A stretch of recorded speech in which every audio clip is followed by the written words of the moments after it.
And what you'll notice is, in this particular one, we do not go into the last week of June.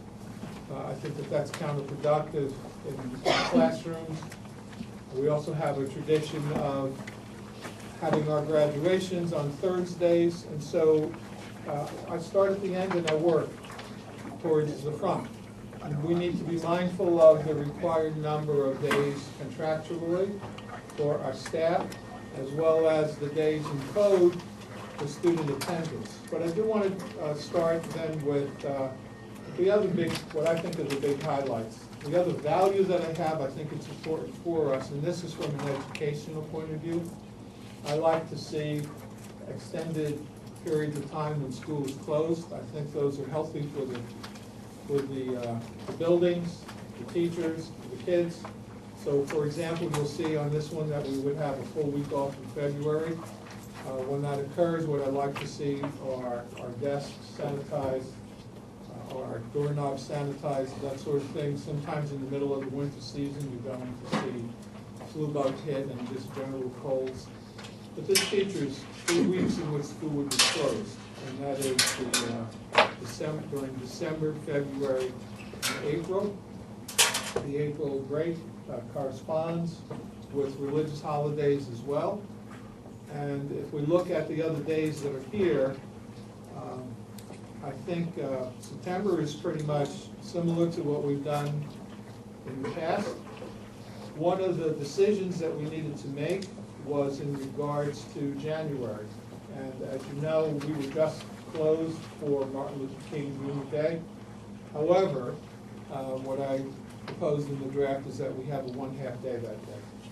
That would do 2 things. The most important is if we can't deal with Martin Luther King Day in a half day, then I need to make up that day, which means I would have to shorten one of the longer holidays, most likely out of the winter recess, and I don't want to do that.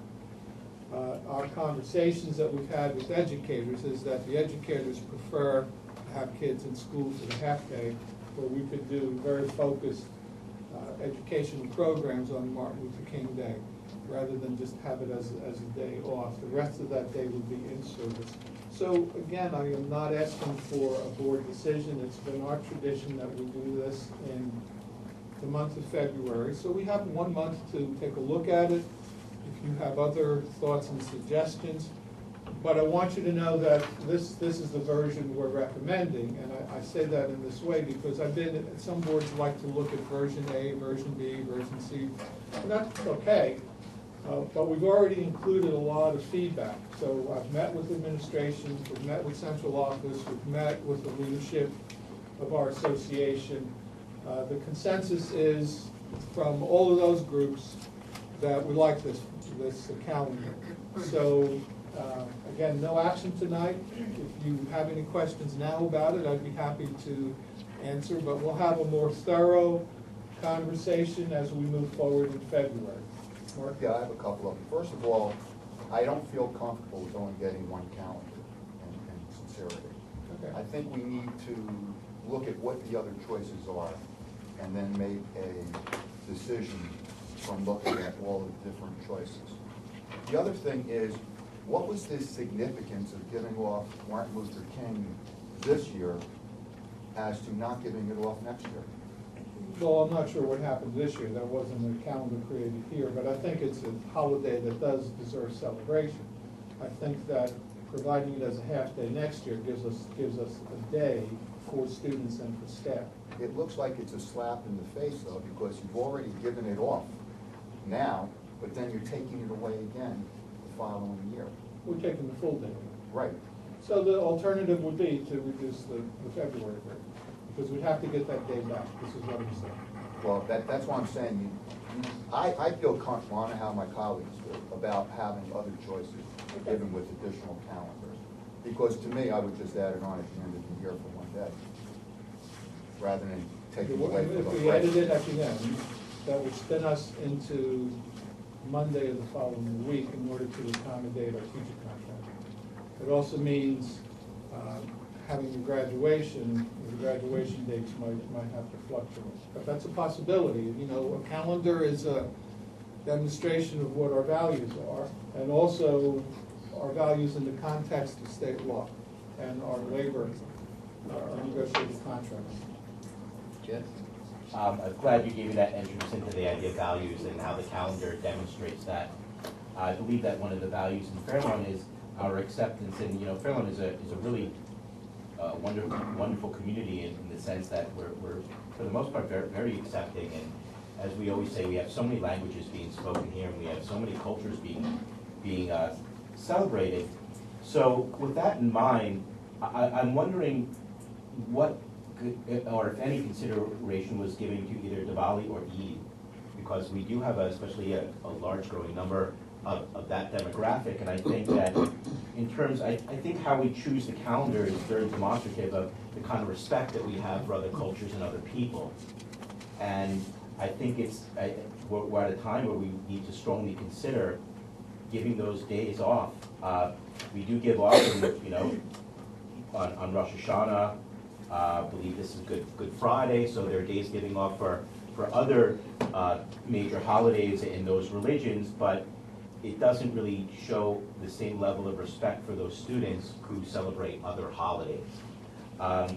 And the June 8th day, I know that we have typically given off the day after the prom for those seniors.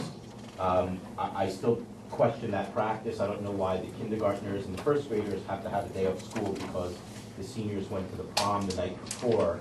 And if we do want to fit in either Eid or Diwali or Martin Luther King, that is certainly a better opportunity, and all things being considered. I'd much prefer to see those holidays given off to those students to celebrate with their families as opposed to the day after the prom.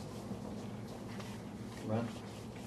I just, Mark, this is the first year I think we had Martin Luther King. Correct. My kids have been doing, and I don't know what the reason why we did it this year, but I'm just saying is, I hear what you're saying about taking it away, but even my kid said to me, he goes, "You sure we got a whole day off this year?" Because he's used to a half a day, so like I said, if we can work it out, I do agree with Mark, I'd like to see a couple options, but I'm not in favor, I'll say it publicly, I'm not in favor of adding to the end of the year, absolutely not. I mean, my personal opinion is, also, I'm not big on the full week in February, that's my personal opinion, and I've stated it, I'd rather get out sooner, personally, move the graduation up, but I know everybody believes that it's the healthiest thing when, when I went to school, you got one day off, but now it's a big problem, that everybody's gotta have a whole week off, so that's just my personal opinion, but I'd like to see another option if we can. Okay.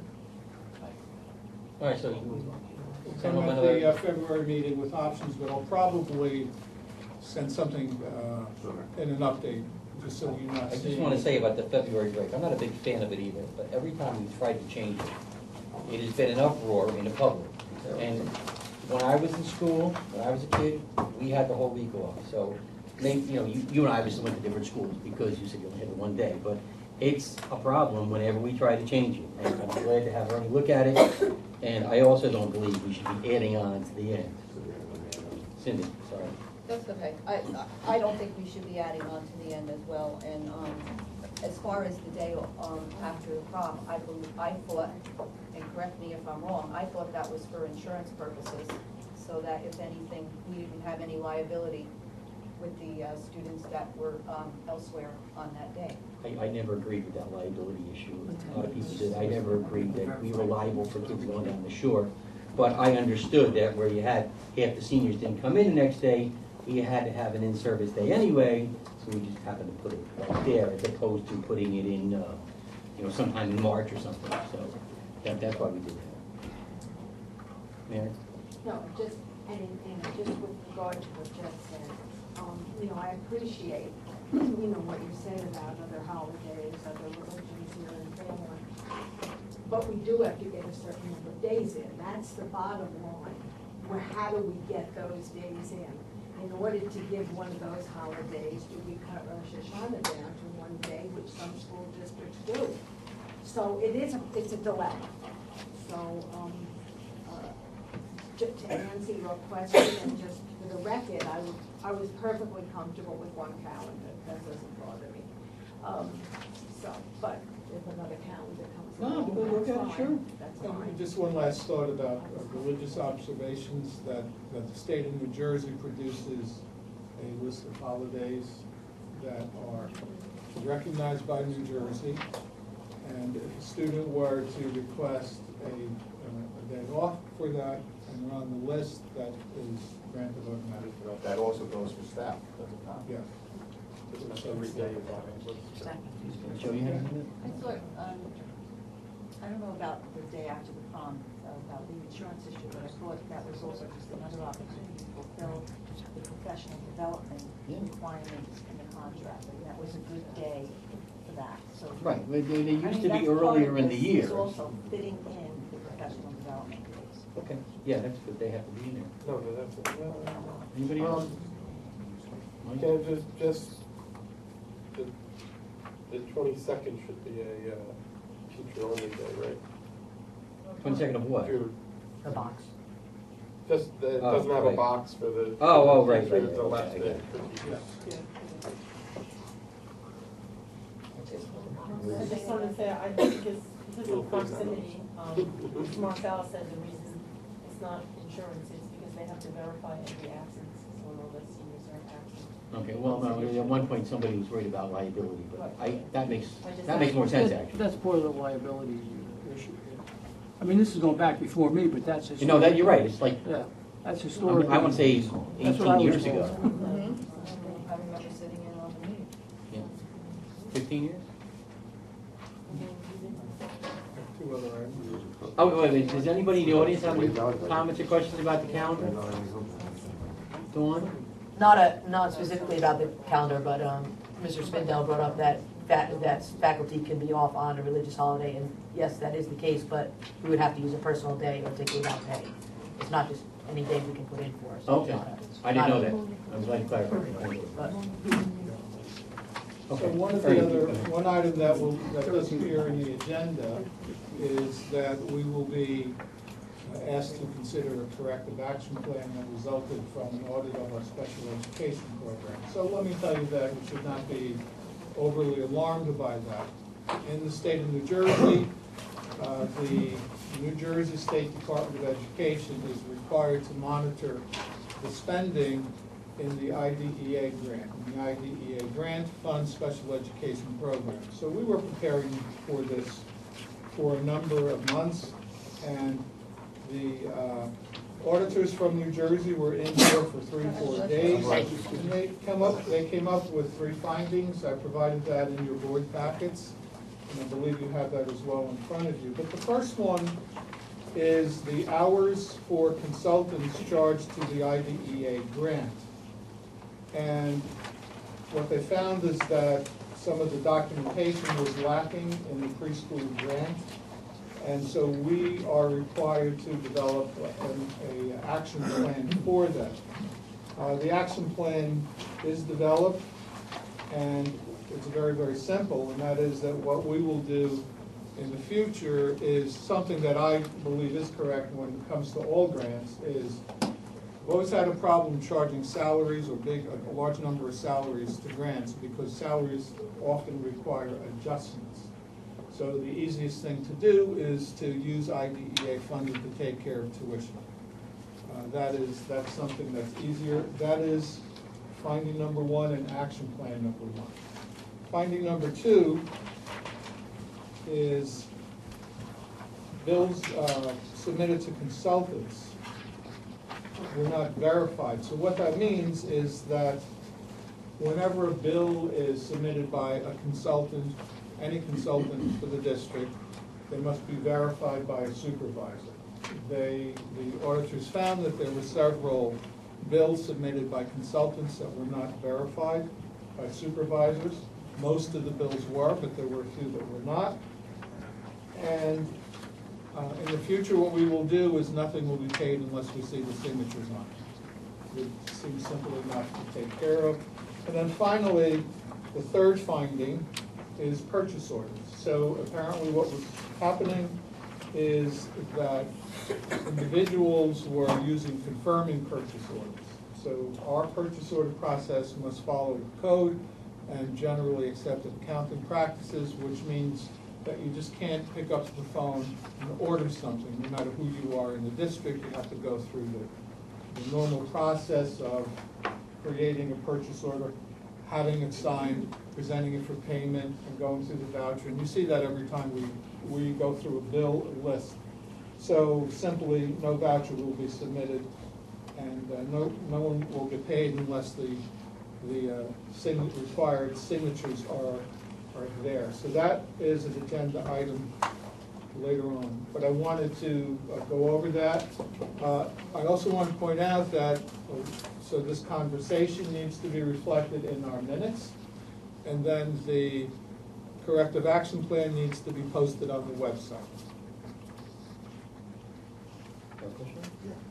On the purchase orders, do we have to, we don't have to go out to bid for anything because it's all under the grant, correct? Okay, that's what I thought, nice, yeah. Want to make sure, no, 'cause the way you were explaining it, that, Yeah. you know, not just calling up somebody, I know you gotta do the proper thing with a purchase order. Even if it's a minuscule purchase, you need a purchase order. Yes, no, As opposed to, you know, getting on the phone and calling a local Staples or, you know, an office, you know, send over one or two pencils or something. No matter how small it is, we still need to comply with the requirements. So we have the findings. I do consider these to be minor, but I think it is a healthy audit. But because when we look at the size of the IDEA grant, the number of students that we have, and the complex nature of that component of our financial process, I think we did overall very, very well. And there are other districts that have not received those kind of recommendations. So the third item that you also have, and I sent home and you have it on your desk, is we are required under the New Jersey HIV law to give an annual report card. So the report card that you have in front of you is from the 2015-2016 school year. So this goes back a while, and obviously, the reason it goes back several years is that you don't have the data until the end of it. So the way this works in layman's terms is each school gives itself a score based on the characteristics that you see across the top. Such as the training, who's been involved with the training, is it more than just the teachers? Is HIV reflected in our curriculum? Are the reports timely, and so on and so forth? The highest score that any school can earn is a 78. You see the scores listed to the right. The district average is 72. That's an increase of 1 in terms of the district average from the previous report.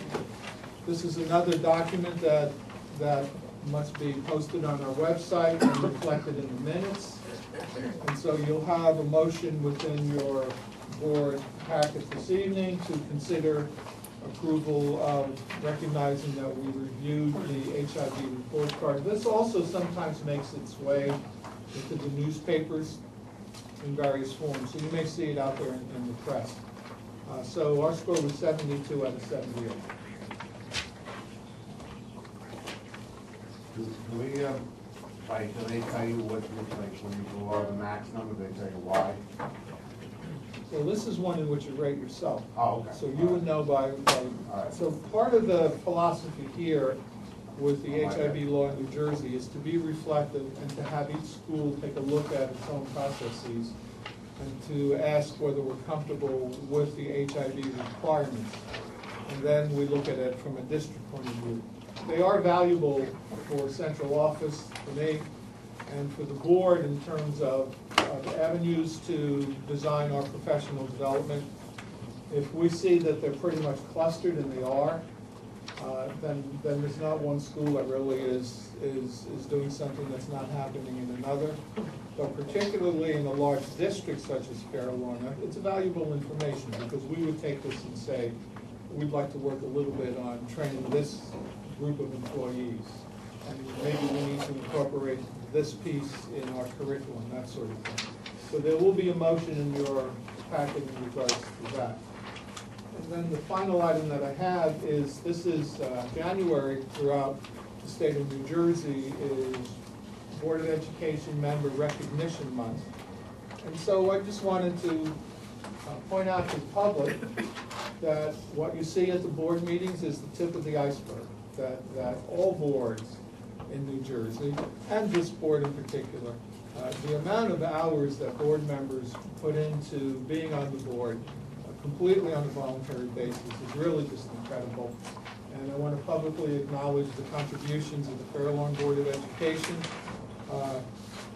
You really do exemplify what boards should be like. We know that we are a master board in New Jersey, but for those in the public who may not know, this board gave up last Saturday and spent the morning at Fair Lawn High School looking at training for board members, and something that is continuous. One of the things that was said on Saturday, but I've heard before, is out of all of the publicly elected officials in New Jersey, there's only one group that is required to get training, and that's Board of Ed members. On no other level does anyone get training. So thank you for everything that you do. And that concludes my early. Yeah, it shows. So it's the money left. No, it shows that they don't get trained in it. It shows. You get even show even more coming up. Anybody have any questions or comments on any of the three items that Dr. Place was speaking about? Any audience members? No. Okay. And to the agenda. We have to vote on number 8, on the minutes, right? We do not vote on No, minutes. did I skip that? Yes, I think so. A motion, sorry, That's okay.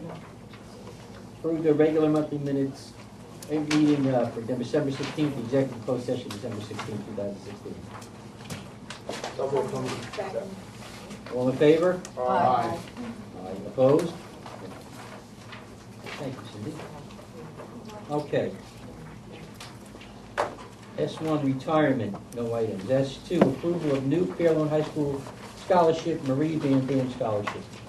S3, approval of new scholarship, Fair Lawn High School class of 16 scholarship. S4, approval of new scholarship, Madeline Cardillo Hanger Memorial Scholarship. S5, approval of HIV final school district school grades for 15-16. S6, approval of IDEA corrective plan. E1, attendance at conference convention workshop. E2, approval of extracurricular trips. E3, approval of student teachers, interns, practicums, field observation placement. E4, approval of bedside home instruction. E5, no items. E6, grants and entitlements. E7, E8, no items. E9, no items. E10, other business. P1, approval of day-to-day substitutes and bedside home instruction personnel. P2, no items. P3, approval of appointment of personnel. P4, approval of leave of absence without pay. P5, no items. Oh, no, I'm sorry, P5, approval of change in assignment of personnel. There is an item in B. P6, salary adjustment to higher degree status to meet your qualification. P7, appointment of community school personnel. P8, approval to amend appointment date. P9, ratification of Schedule C fall head coach. P10, approval of extra instructional time. SE1, approval of bedside home instruction for classified students to 16-17. SE2, approval of tuition transportation in special schools providing regular special education for 16-17. SE3, approval of the amendment of grant award and application submission for fiscal year 16-17. SE4, approval of required related services for classified students 16-17. F1, new policy. F2, approval of school use. F3, approval of discards. F4, approval of acceptance of gifts. F5, approval of bills payable. Payroll. F6, approval of bills payable. F7, approval of board secretary report. F8, approval of board treasury report. F9, approval of transfers. F10 through 13, no items. And that's the only action items. Motion for all those items. No motion. Did somebody second? Second. You got, okay. Mike? All right, kind of a bunch. First of all the scholarships. And two of the scholarships are in memory of teachers that served the district really well. And what's interesting is, some of them, sometimes you hear scholarships from teachers that you were associated with when you went to school, so it's kind of nice. I did question, and this is an interesting story, which is why I'm bringing it up. I did question the Madeline Cardillo Kanger Memorial Scholarship. Certainly didn't question the scholarship itself. I questioned the wording because of the solid C average. And this particular teacher worked with students that weren't necessarily those advanced placement students and those A+ students that tend to get a lot of these scholarships. And she worked with different populations which this scholarship is supposed to go to. So I give a lot of credit for making a scholarship like that. I would hope that we possibly reword it a little bit so that it kind of says that you know, that's the reason that scholarship is getting handed out. And you know, I certainly want to thank the two gifts, but I'm going to let other board members do that because I don't want to do it. The only other thing I want to mention is F2, no, E2, I'm sorry, I can't read. My eyes are going. E2, you know, every month, I actually have, but thank you. E2 is extracurricular trips, and I love the fact that we're doing the extracurricular trips, but a couple months back, there was brief going back and forth about the timing of the trips and getting the trips approved, et cetera. I think just looking back the last few months on the number of trips that come to this board, the public should be able to see that there's a reason why we need the information in a timely manner, because there's a lot. And there's a lot that goes into planning these trips. There's a lot that goes into the busing, to arranging the busing. So us questioning the trips wasn't to stop the trips from happening, and was certainly not to harm the kids in any way. It's to make sure that all the I's are dotted and T's are crossed. And I think it's working out great. Thank you, Matt. Anybody else? Questions, comments, Mary? Page 17, F4, the acceptance of gifts. So in Crest, we're accepting $400 from the National Wildlife Federation. And so I thank everybody involved in applying for that plan, because all grants require work. So that's good, and I assume that was one of the teachers who were in charge of the environmental club as well as the administration. B, that's a small amount of money there, $27,325. That's a wonderful amount. It doesn't say in the minutes from whom. Oh, it should. It I doesn't. just got it today, I just got it. It says it. I saw it in an email. PTA. And it's right, but I think it should You're be absolutely reflected right. in the Yes. minutes that Well, I was this is gonna- from the PTA. I was gonna bring that up. Okay, so, thanking the PTA for that incredible gift. Is this part of the, does this money come from the fair? Yes. Yes. From the bunch of the fundraisers for a lot of people. Okay, so that's a wonderful gift. Okay, thanks. But the minutes reflect what PTA. Jonathan, Joanne.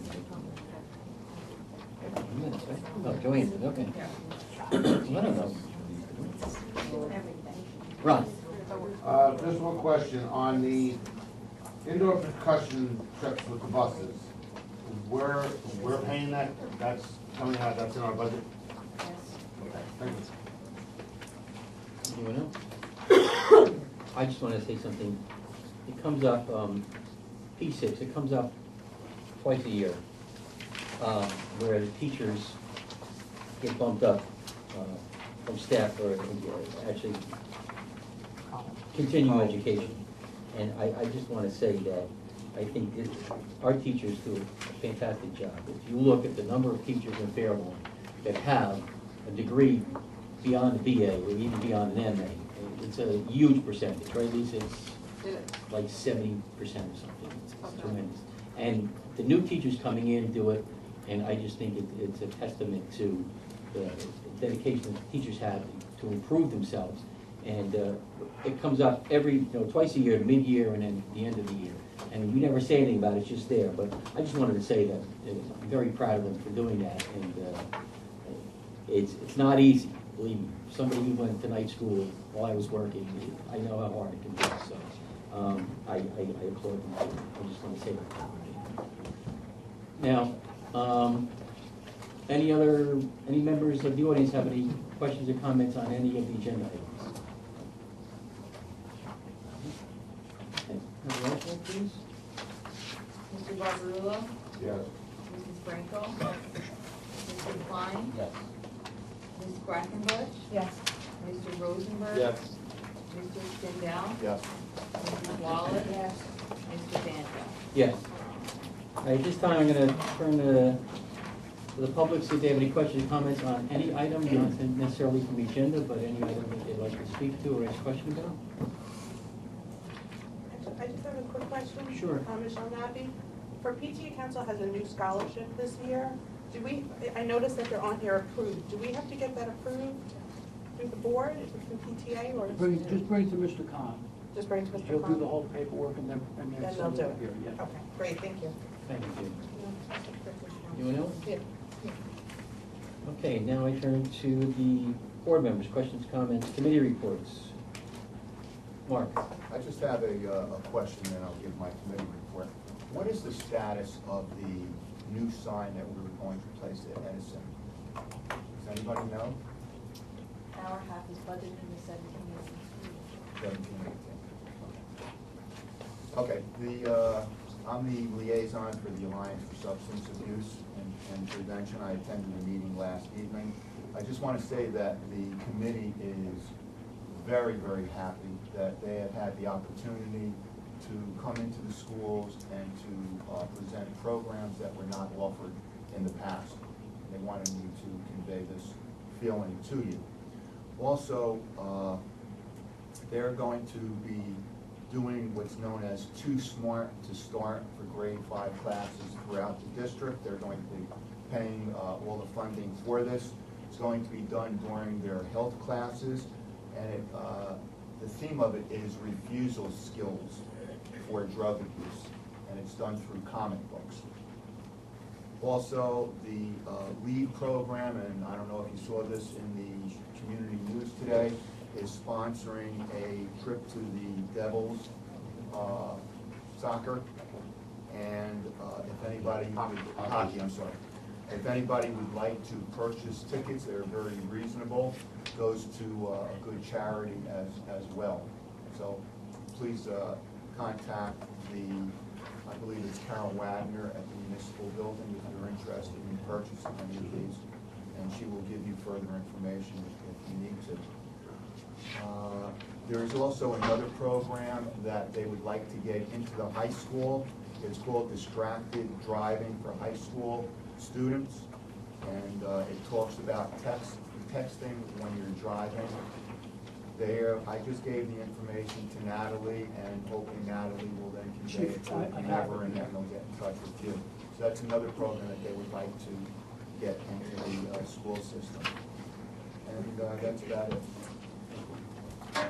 Anyone else? Okay. Just wanted to make a recommendation to see if we can get on a future agenda for the Education Committee. I've been fortunate enough to be involved in creating online classes at my workplace. And one of the directions that it could go, and I'm thinking maybe in the future this is something Fairlawn could look into as a revenue builder also, where these are like classes that students would take online through Fairlawn schools. And students from out of district are obviously able to take them as supplementary classes where teachers can create classes that they're very interested in. For example, an English teacher can create a class called like horror classics in writing and horror literature, or extra Shakespeare classes and things of that, creative writing and things of those likenesses, sort of history classes. And one of the directions, again, as I said, it could go to is other students from districts can take classes and pay tuition for them that will cover the costs, all the costs of students in Fairlawn taking those classes. So we were able to supplement our students' education, maybe take some revenue in, but by using students in other districts, also similar to the way we use other programs. Tuition For payment. credit? That's a little iffy, whether or not they would take it for credit. I think it's more just for supplementing their education. It could also be done easily online over the summertime.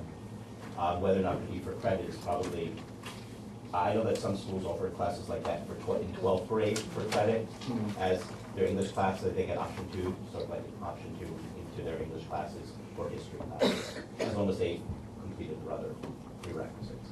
So just something I wanted to throw out there, because I think maybe that's a nice direction we can go into as we, become, as they say in New Jersey now, future ready. So, I'll throw that. What's that? That's really, well, we can discuss it, but I think it's more of an education thing, but, okay. Mike? I just wanted to go back to Saturday's board retreat, because the retreats, at least twice a year, we do board retreats, and we do it as part of our originally getting our master board, attaining our master board status, and now we do it. Besides doing it for the master board status, it also is a chance for us to get more educated on policies and what's going on in the state, and getting that. I think one of the most important things it does also is getting that relationship between us and our New Jersey school boards rep. And there's a nice back and forth this way. So we had a couple of topics that I know I learned it a different way this time. We have a new New Jersey school board rep, and it was I thought it was very productive for the board, and I thought that the board really worked well together at doing stuff, setting goals and stuff like that. I agree, Mike, thank you. Anybody else? All right, I need a motion to recess into closed session to go over it. Is there anything else? So moved. Yeah, all right, so just the HIB, and then we go, then we're gonna come back in open session, vote on the HIB, then we're gonna have a work session. Okay, Can you so- give them the topic of the work session to someone? Enrollment. Yeah, someone might want. I think it's out here, but okay, it's enrollment, we're gonna discuss increasing enrollment in the district. Okay, so, go on. I have a quick question. The educational meetings, is it posted somewhere what dates Yeah. those are held, or is it? The education committee? Education committee, Yeah. It's They're open advertised. public meetings and they're committees of the whole, so They're when we do advertised. the committee meetings, they'll come up. We pretty much give those pretty well in advance.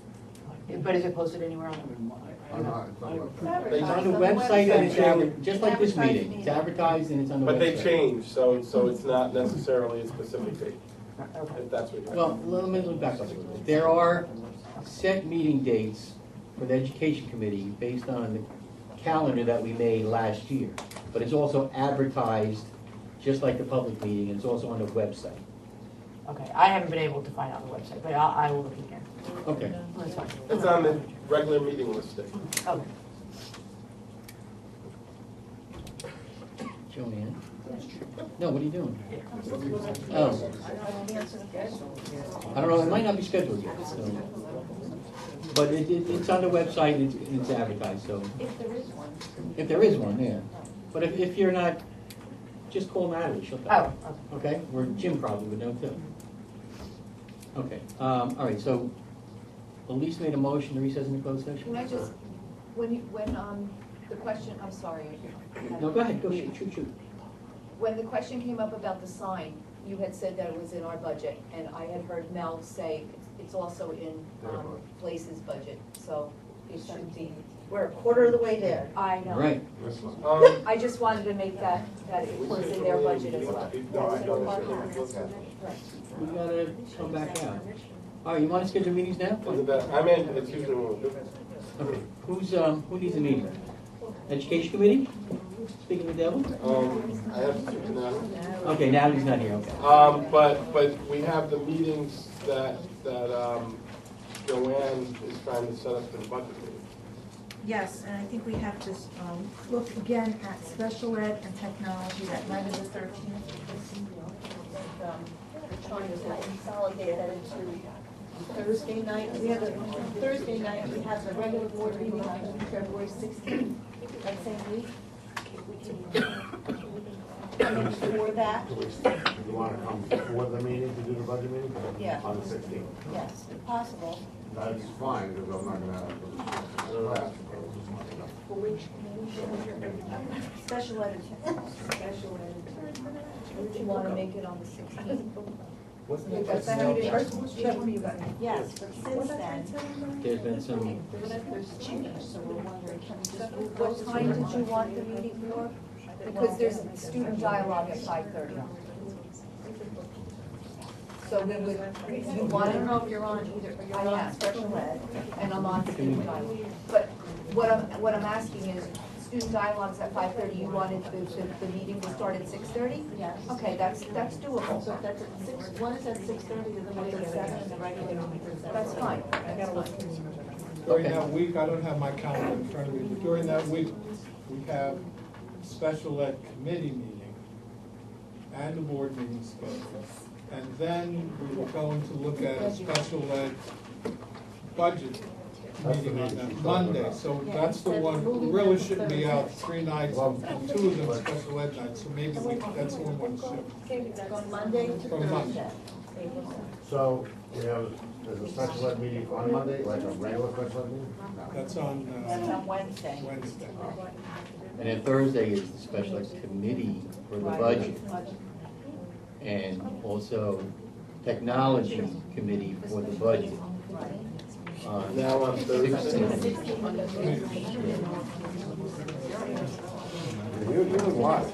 You're a big shot. Okay, what about the other committee meetings Well, you know, you're that low. were You must have got together. sent home? Would anybody have issues with any of those, or? You do? Okay, so what are the other committee meetings that you sent home today? Personnel committee, February 2nd, 7 p.m. When is it? Is it where we came in personnel? February 2nd. Personnel. The Personnel Budget. budget committee. Are we changing it from the date that you sent? No, out? that's you, that's you. No, we're reiterating the dates because I want to make sure everybody's clear. Personnel for budget at 7. At 7, and at 7:30. And then at 7:30, we're gonna present our draft of the budget, What date is that? February 2nd. Yeah, at 7:30 for the whole. I won't be here. Happy New Year. You too. Okay, what's next? Transportation and buildings and grounds, and athletics on February 9th. February 9th, athletic/co-curricular. What time is that? 6:30 for athletics co-curricular, and then 7 for transportation and buildings and grounds. That's, yeah. That's the same. We're just solidifying. Just reiterate. What's next? And 226 for education budget. 226? Oh, But that's a budget meeting. no. It's not a- That's the ad hoc budget education committee, which I have to appoint. Yeah. And I promised Jeff, Mike should be on as the chair. Cindy sent me an email. So it's Jeff, Mike, and Cindy. I need one more if somebody wants to do it. This is ad hoc, right? Is the Ad ad hoc. hoc education. When is it? February 26th. What day is that? February, I'm sorry, what? February 26th. 26th. That is a Sunday. No, that's. Oh, 27th. 27. 20th. I don't have my original. I have it. It was on the original thing, it's February 2nd. education. Oh, just February 2nd. Ad hoc education, February 2nd. Education. Ad hoc Ad hoc Sorry, budget. February 2nd. February 2nd. February 2nd, okay. That's what you sent out. But then what time? Because now you've got. It was at 6:30. So it's 6:30. 6:30, 6:30, 7, and 7:30. Okay. Sorry. So who's, somebody else wants it. Okay. I would tell, I'd like to, but I can't make that meeting. Oh, I okay. can't make that meeting, so. I know. I would love to be on it, but I can't. All right, so it's Jess, Cindy, Mike, and Mary. Just let everybody know, the next couple of months, we're going to be on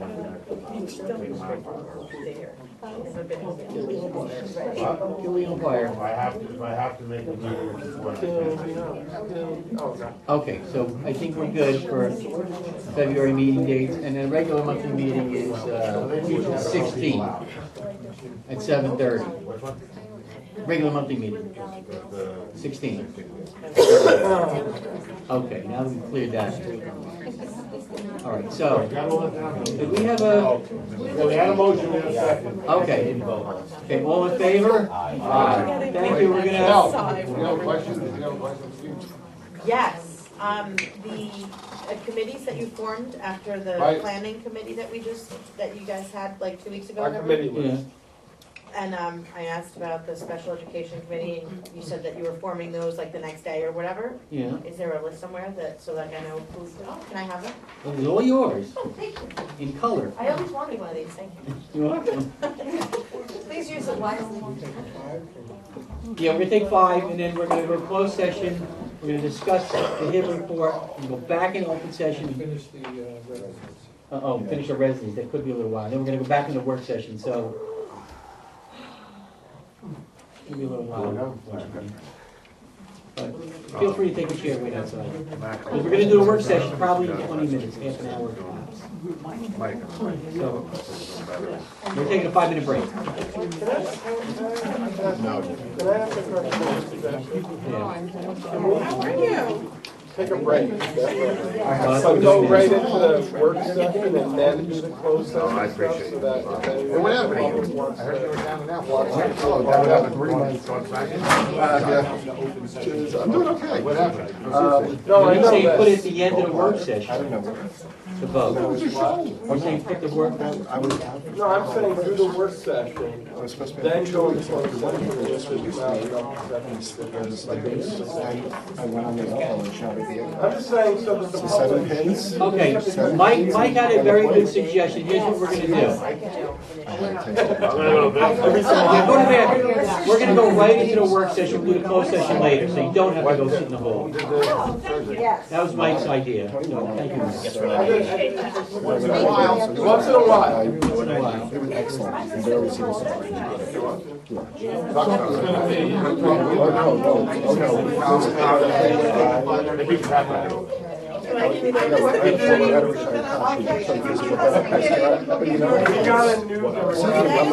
do whatever you need to.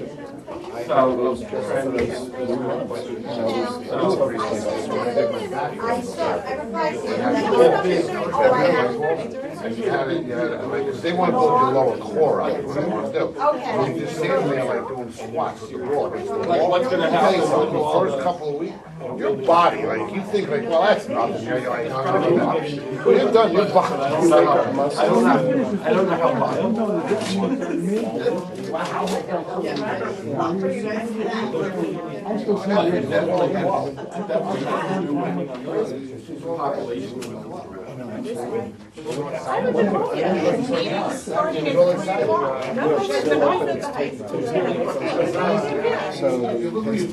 Right.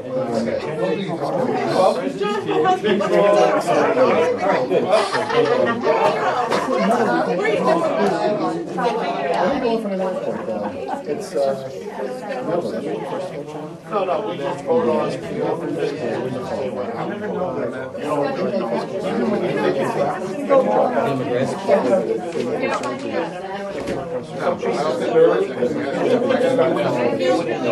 We're discussing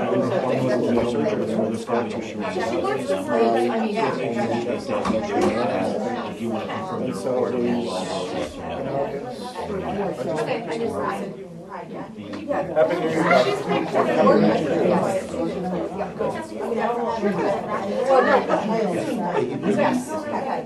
I just wanted to make sure that you were definitely, yeah,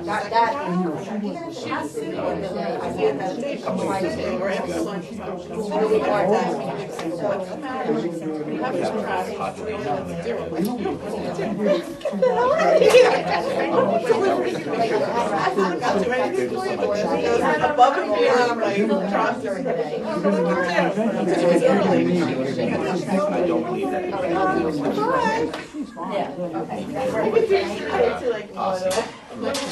She's like, it was like she was in denial, like, I can't do this now.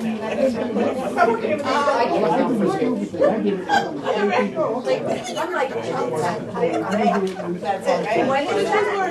When is it? March 7th. March 7th. Is it actually 1 month before I need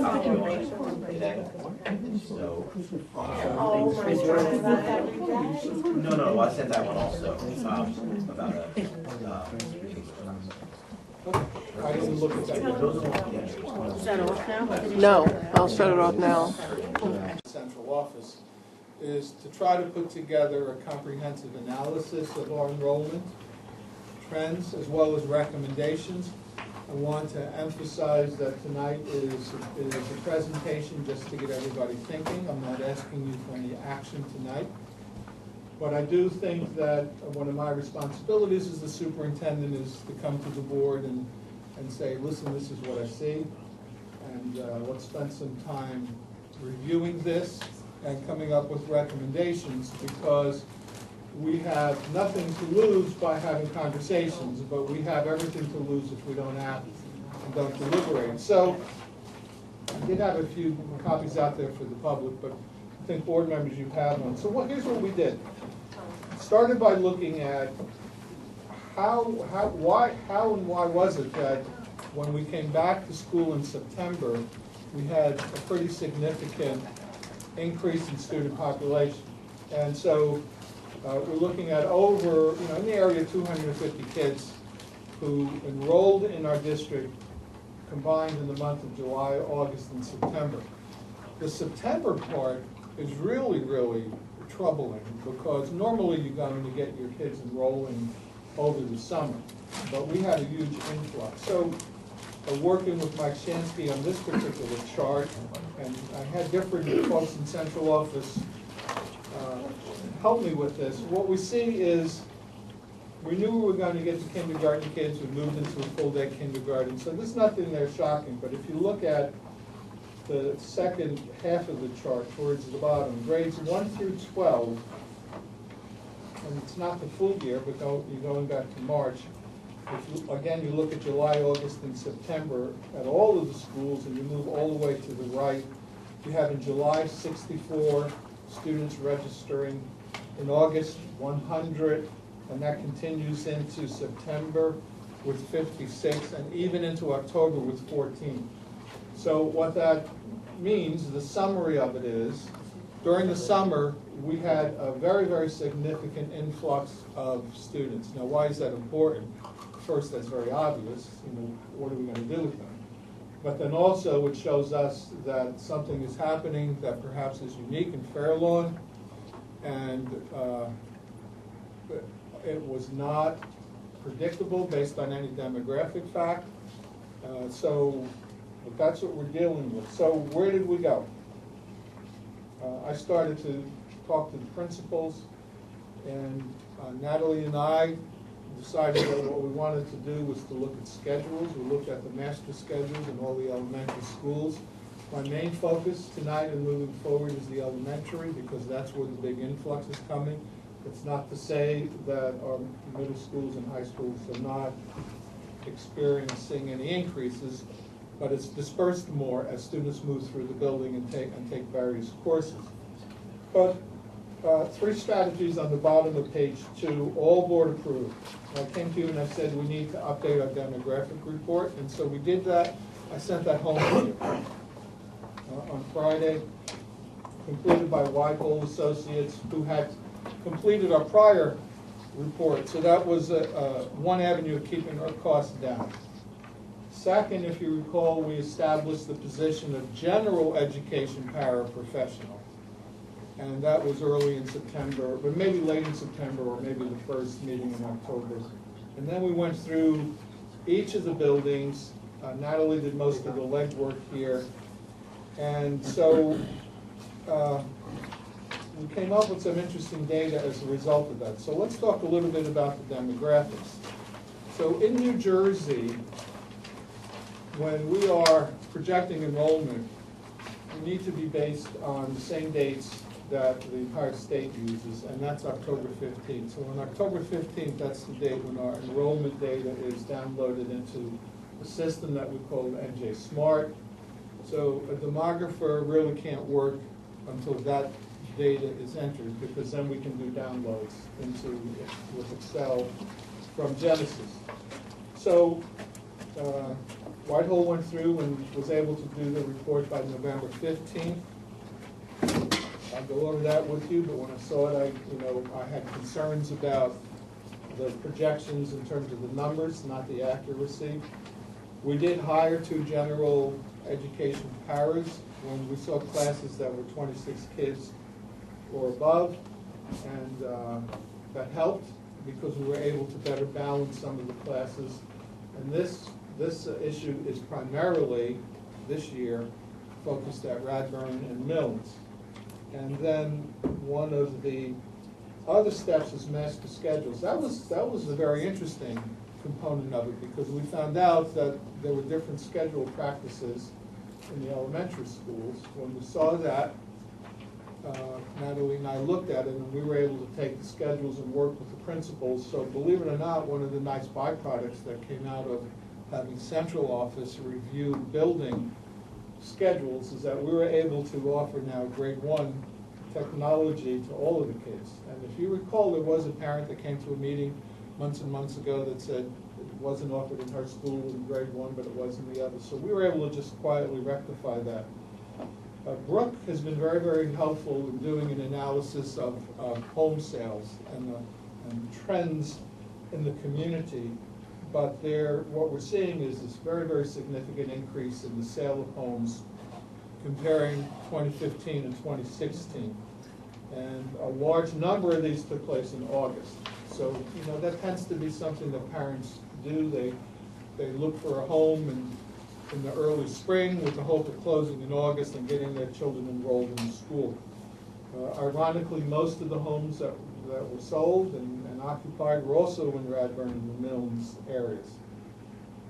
Brooke developed this following chart. It gives you the new registrants by school. And you see some pretty significant increases when you break it down to a percentage, where Forest is 7%, Wilmington 10%, and you can read the rest of it. But Milnes, again, up at 13%, Radburn at 10%. So, so far, what do we know? That we had a lot of kids show up in the summer, and we have data now that strongly indicates that one of the factors in that burst in population is the sale of homes in Fairlawn. And then Brooke continued with this analysis, houses per year. You look at 2015 to 2016, this is pretty significant data, where 2 years ago, 169 homes were sold in Fairlawn, and in 2016, 203. So we also have it listed for you school by school and by location. And you'll see in the red on page 4, again highlighting where most of the sales are taking place. So whenever I go through this process with the board, I try to be data rich, so you know that this is not simply an opinion. I mean, we were able to get facts on the sale of homes. You have very large numbers. We know what the enrollment is. We also did a comparison of home sales in Fairlawn as compared to some of our other nearby communities, and you see by far the number in Fairlawn exceeded some of those towns as well. So currently, and when I say current, I'm using my data January 2nd. There's been some development since, but you have to start. with a date, otherwise it just rolls. 59 homes under contract, 93 listed right now in Fairlawn. So a lot of houses out there that are being sold and on the market. And so, I'll slow down for a moment and tell you what that's telling us. It's pretty obvious that you have two basic sources of students entering the district. One of the sources is homes of existing residents being sold to families that obviously are younger and those homes have multiple bedrooms, and so they're coming into Fairlawn. And I think, I'm not a real estate expert, but that's the dynamic of the prices of the real estate market in Bergen County. Fairlawn appears to be one of the more reasonably priced as opposed to some of our neighboring communities. And then also, I think it's a dynamic of changing demographics where older citizens are moving out of the community, being replaced by younger. So Whitehall demographic one. Now this is important in that, how does a demographer go through the process of predicting how many students are going to have? And the demographer uses a system called cohort survival. You have it in your demographic report as it's on table 3. That's the most important chart. But if you were looking at a demographic multiplier of 1.00, that means that everything's level. If the demographic multiplier is 1.03, that means that there's a growth of 0.3. 1.05, there's a growth of 5. That's less than that. And they're easy to read, but the real key here is that our demographer is projecting an increase of 273 students within the next 5 years. Now that, you had in your board packet the enrollment report. That'll put us way up there in terms of the number of students who'll be over the 5,000 mark. And so where is this coming from? And so, and how does a demographer work? So a demographer has some basic sources of information. One is Rutgers University provides demographic multipliers. So what we will do is, what a demographer will do is look at the year that children were born, project out 5 years using the demographic multipliers, and that would give you the number of kids who would be expected to arrive here in kindergarten, and that works on different levels. I can tell you that the Rutgers demographic multipliers vary based on the type of housing that is sold and the type of housing that's occupied, whether it's rental units, whether it's standalone housing. One of the sources of the 273 is a project that has been approved called Landmark at Radburn.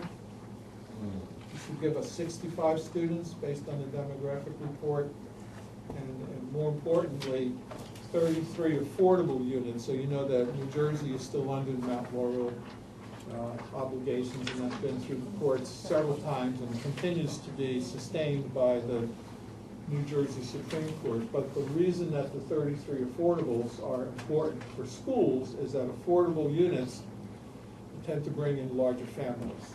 So you have all kinds of development that could occur in any community. And sometimes they're age restricted. That's not going to get you too many kids if it's a 55 and up, but these are not age restricted.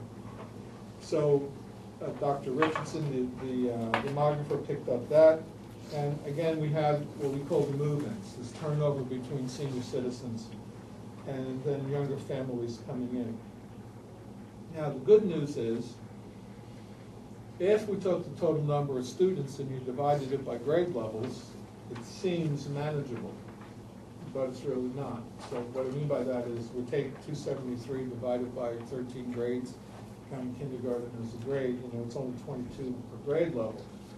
And if you divide that by the schools, it doesn't look that big. But the problem is it never works that way. That housing and the developments tend to be clustered. So if you keep the existing lines in between the schools, there's no reason to assume it's going to be spread. It's going to be concentrated in one area. So the board members have that demographic study. I'd be pleased to answer questions about it at a later time, or maybe when we're done here. And then, some of it I put in my philosophy of what should a superintendent be doing, and that, it's what I said when I started. I think that a significant part of my job is to get a sense of what's happening in the district, determine whether that gut feeling and observations are valid through data, and then coming up with recommendations for you. And so that's what I've done. I then broke down a sequence. What do I think we should be doing over multiple years, because growth in student population is never going to be solved within 1 year. That's just not going to happen. But I think that if we use a multi-year approach, it would be fair to the community, give us time to make adjustments, and also give us time to reflect. So I'm recommending we do some things in year one. I mean year one next year, and this year too, and then, so what am I looking at? I think one of the things we need to do is verify residency. And so we have one way of doing this, and we're familiar with this, in which we have our community school registered students. So when we have information that indicates that somebody might not be a resident, we'll send an investigator to the home. We've been doing that, I think, very well this year. As a result of that, we've had 11 students drop from the rolls already so far this year, with some investigations ongoing. When I was at convention along with our board members, I came across a service, and it's not an endorsement, I don't have any connections, called Verified Residency, in which they use another approach which could complement and work well with our approach. So the other approach only costs $1.50 a student to do. You could do the entire district for less than $7,500. But in this approach, they use an electronic means to search databases. So everyone's name is in databases throughout the country. This could be your credit scores, your magazine subscriptions. And what they do is they'll run names and through a database, and as a result of that, give you matches. So if they run a name and it's Dr. Colestis and it comes out all 3 addresses and everything's in Fairlawn, it's nothing to do. We verified that electronically everything is there. If they run names and there's a conflict, and we see that this person now has 2 addresses, that could be okay, because maybe they just moved, or it could be that they truly don't live there. So one of the recommendations is, let's take a look at this. And if we don't want to make it full scale, but I think we probably should for that amount of money, we can pare it down. Paul Green did check on some of the legal issues. There's been some contact with the firm. Other New Jersey districts have used this. We did one check, reference check with another community, and that it had pretty good results, but mixed results, because you're going to get some residents who don't like being questioned. And it could be maybe they own another house down the shore, and maybe their Time magazine goes to that house, and now in the database they have 2 addresses. But for that kind of money, it may be worth it, and it gives, I think, a positive message to the community that we care about protecting the taxpayers here, and we're trying to do our best to make sure that you truly live in the community. And then number 2 is one that we need to continue, and I do suggest moving forward that this could be the topic of our next policy committee meeting. But I included in the board members' packet a board policy that was used in my former district, and we call that soft borders. So I'll try to give you a general description of what soft borders means. Right now, we're a hard borders district. So hard borders means you live on this street, you go into this school. End of discussion. That's where we are. Soft borders is a little bit different. And so what I suggest is, number 1, and this is, I think, very, very important as word gets out in the community, that anybody who currently resides in the community of Fairlawn is grandfathered, you don't have to worry about it. But a soft border means we would pick a start date, most likely July 1st. And for somebody who moves in, the central office or the building, or it could be the community school, takes a look at enrollment in our current schools and makes a determination as to whether that school can enroll the child. If it cannot, so for example, if on July 1st, we have on a grade level, we currently have at Radburn and Mills, 27 kids in homerooms, we shut that down and we say, you're gonna go to another school. We did check the legality, the Board of Education has the authority to do that. There are several other schools in New Jersey that use soft borders. I used it in my last district in Livingston, and it's not popular with new residents. And this would require also a very significant amount of education and communication to the real estate agents who frequently, I just saw an ad today, will put in their ad, in the Mills district, or in this district, or that district. But the importance of this approach is it gives us flexibility, and right now we have none. The other thing that's very important is it's philosophical. So this is the point I need you to really try to listen in on and try to absorb. It's my view that enrollment is a district. It's a district responsibility, not just the school thing. So our solution here needs to be district-wide. And later on, you'll see that we did an analysis, class by class, grade level by grade level, to see where kids are. And I'll give you some examples of if we had soft borders this year, what we could have done. But this is really the cornerstone of this, because I do believe that if we began with soft borders, it affects very few students. It affects them when they move in.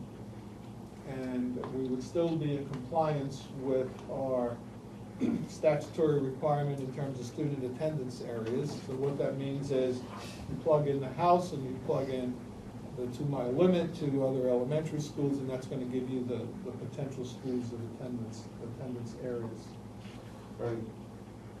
Yes. If we went with that to soft borders, and with new people that move in, would that child be there then, like that would be their school, like as they're Yes. going through, like you wouldn't bounce around, is what I'm trying to say. I'm going to say yes now. I mean, this, this is something that boards would look at because there could be changes, but let's for conversation sake say yes. And I illustrated here the 65 students that are coming from this landmark at Radburn. It's just impossible to put them in the Radburn school. I mean, we don't have a choice. We know that school is not going to be expanded.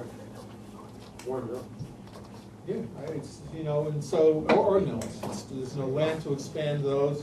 You have other issues would exist. So we're going to have to figure out a way of accommodating those.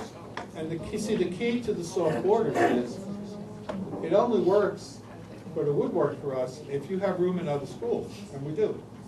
So that's what I'm saying. We have 2 schools that are really to capacity now, and others that have room.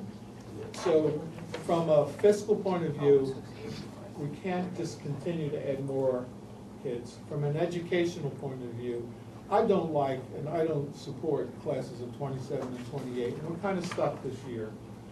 But this would give us a way to meet the educational needs of kids, the fiscal needs of the taxpayers, in a way that's fair. I know that the biggest issue is going to be parents saying, well, the real estate agent guaranteed me this or that.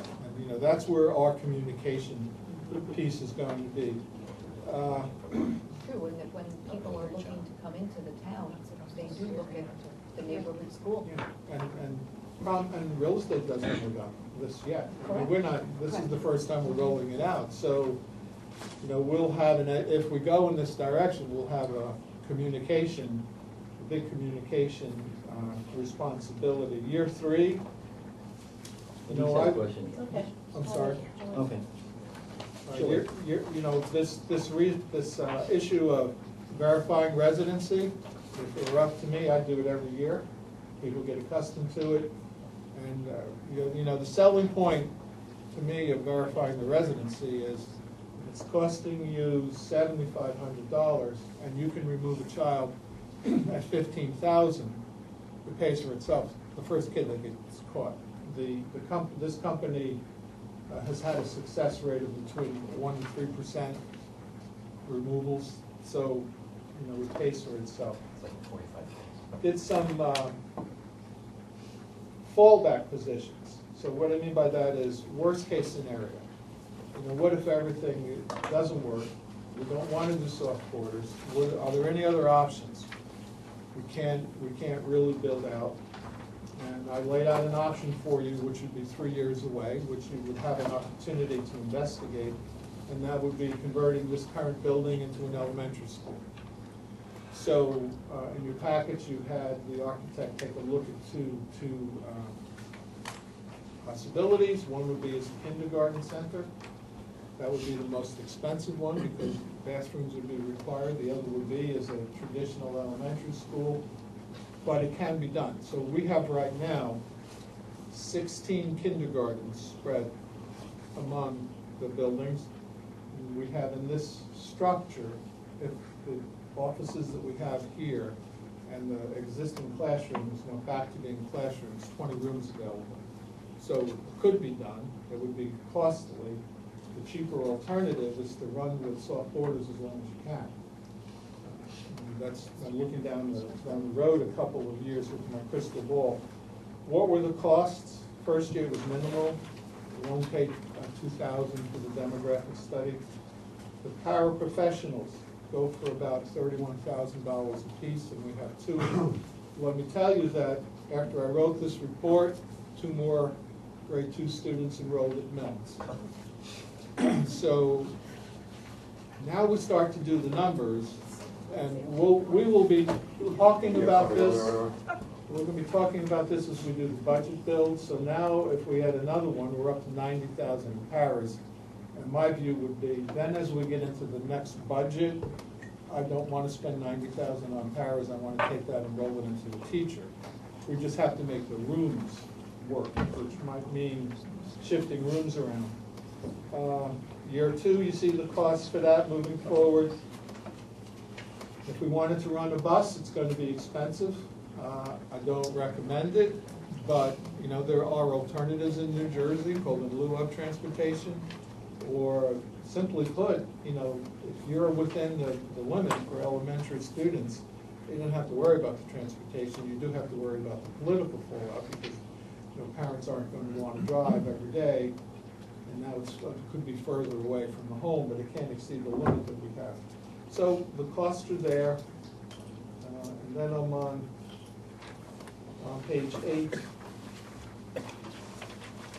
Broke out the cost for paras, but you know this is not gone because we just picked up another one. But you know now we would be looking if we keep doing the paras. You know now you're into a $90,000 a year expense, and another body in the classroom. I'd rather have classrooms than classrooms with teachers.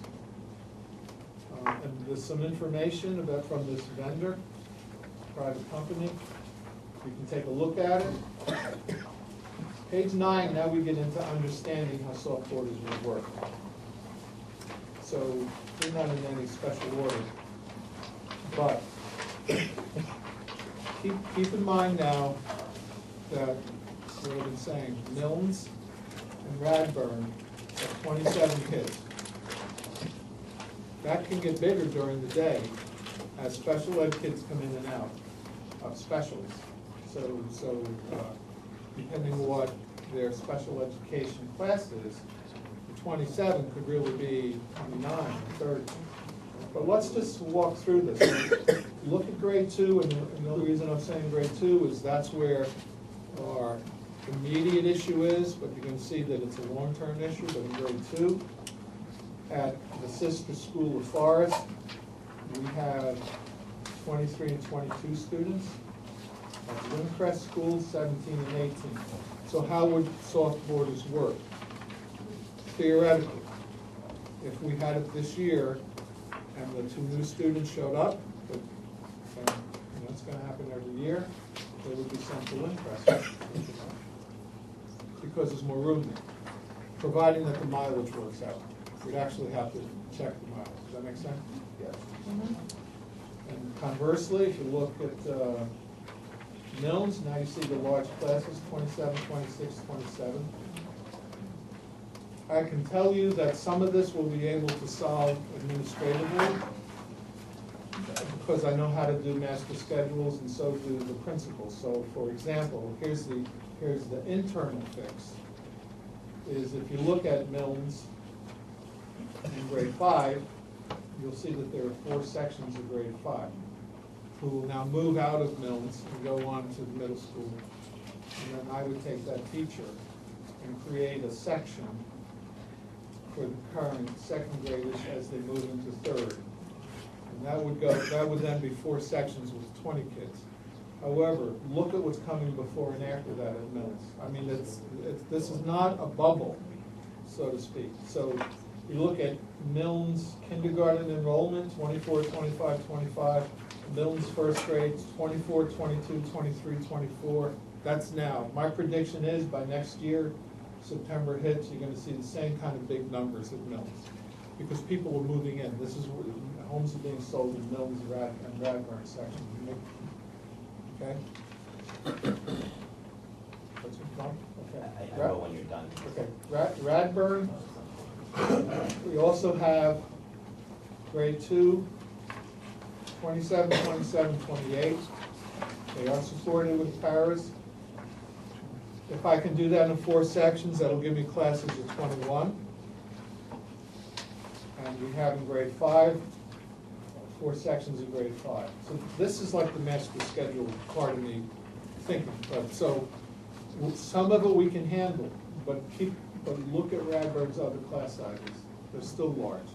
So I think we're going to be back to where we started this year with issues that occur over the summer, because there's no reason to think that suddenly people are going to stop moving into Fairlawn. What I'm saying is we're in a trend. We're in an economic trend where Fairlawn is very attractive to young families because of the geography, the proximity to highways, the reputation of the schools is huge. And again, the real estate here is a little bit different than in other parts of the county. So I did it school by school. Warren Point in grade 2, 20, 22, and 23, but then special ed kids come in. Grade 2 at Westmoreland, 20 and 20. So we would have room there if it was this year that we were talking about.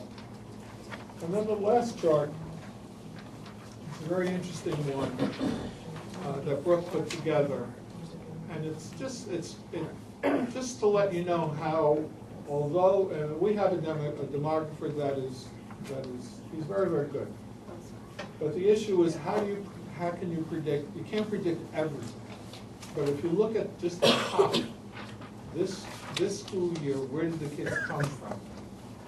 So from non-public schools transferring into Fairlawn public schools, we picked up 97 kids. From public schools, other public schools, we picked up 102 kids.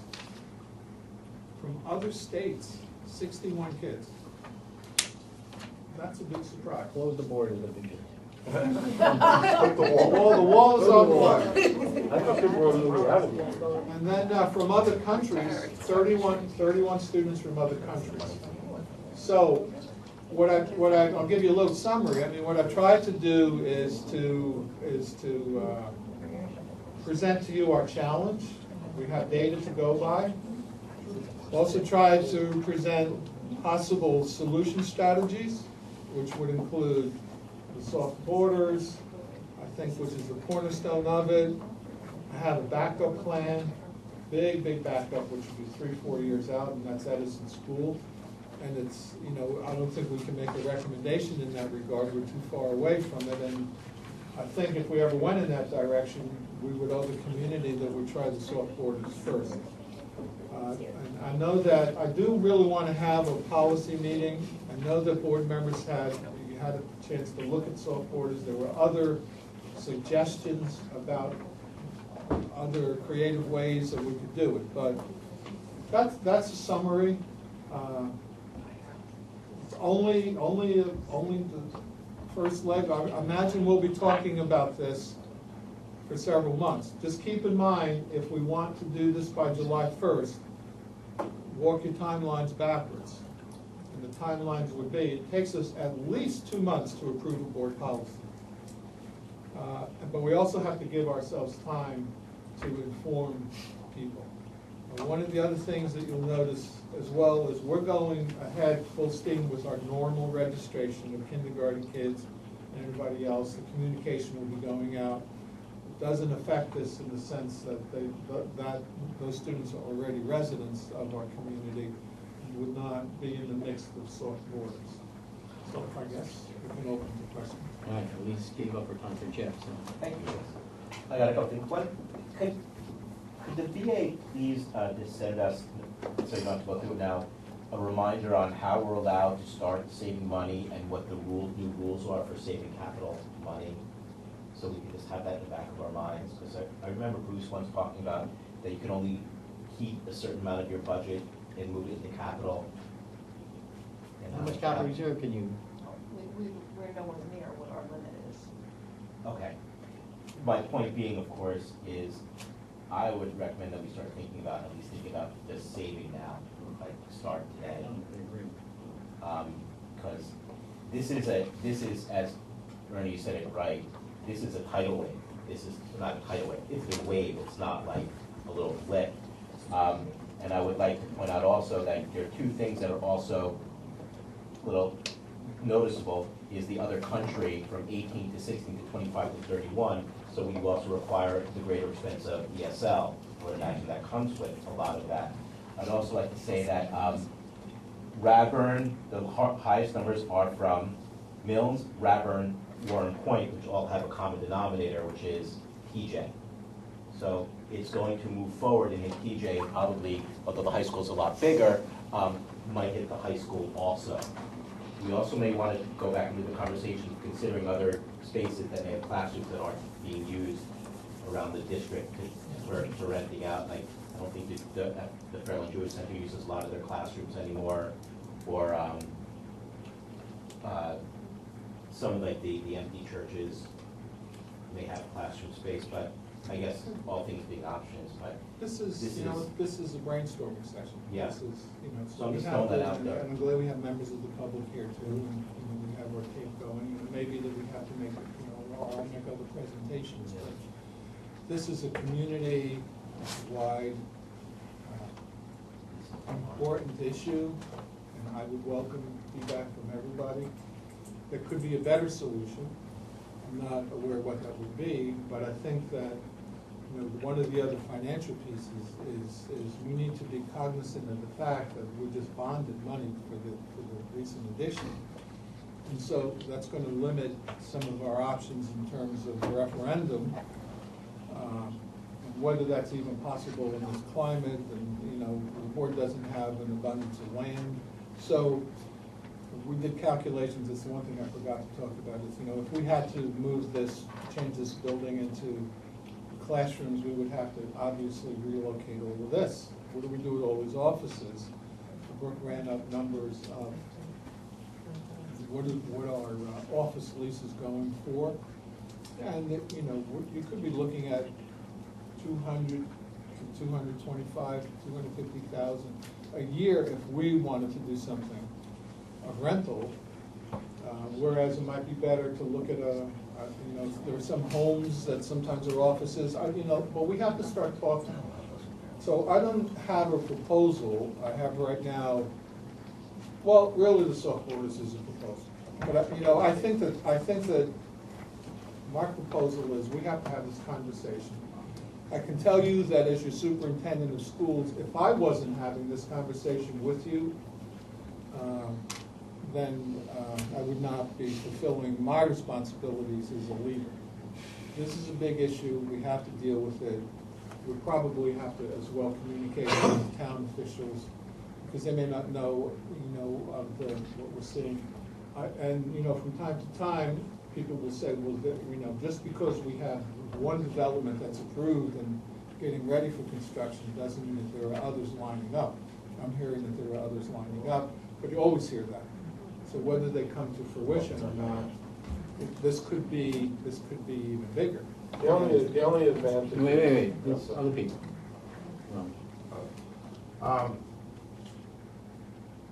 Just down the line, like you were saying, I noticed in your report, you said that for the board officers needed approximately 10,000 square foot. So I'm just saying is that like, two options, like, you gotta renovate this building, or bring it up to code, of course, like we were talking about kindergarten. But we can also probably, again, cost-wise, instead of buying land or something like that, and for this school, I think. Yeah, you could. And You have that whole section of the parking lot where you can move out a little bit. Well, maybe. I mean, so remember I'm too saying that. there's a couple options. What? No, I know that, no, I know. And anything we do in terms of plans, physical changes to any building, needs to be included in our 5-year facility, long-range facility plan. Otherwise, the DOE is not even going to take a look at it. So, I know that, when, we haven't talked much about the goals of the board, but we did some brainstorming the other day, and I see that we have to, whether we do it at every meeting or somehow. But if we were even thinking of that, of some kind of construction or renovation, we got to build it into the plan, work with the architect, get it to the DOE, because you just don't send a letter down to Trenton and say, we're building. It's that difficult to do.